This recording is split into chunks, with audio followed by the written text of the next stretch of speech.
In our previous video, we discussed how insurance companies use valuation reports to estimate a vehicle's actual cash value after a total loss.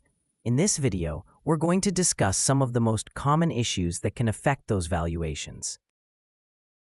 Just because a valuation report was generated does not necessarily mean the valuation is accurate.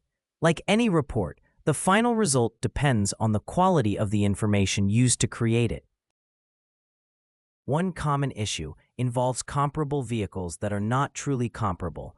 Sometimes the vehicles used may have significantly different mileage, trim levels, options, or condition.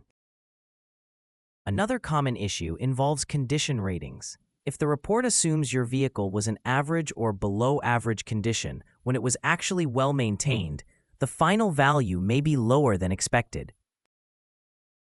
Missing options and packages can also impact value. Factory-installed equipment such as towing packages, premium trim packages, upgraded wheels, navigation systems, and other options do not always appear correctly in every report. Geographic issues can create problems as well. Vehicle values can vary from one market to another. In some situations, comparable vehicles located far from your area may not accurately reflect your local market. Another issue can involve vehicles with prior salvage or rebuilt title history. These vehicles generally sell for less than vehicles with clean titles. If title history is not properly accounted for, the valuation may be affected. The good news is that valuation reports can be reviewed and questioned.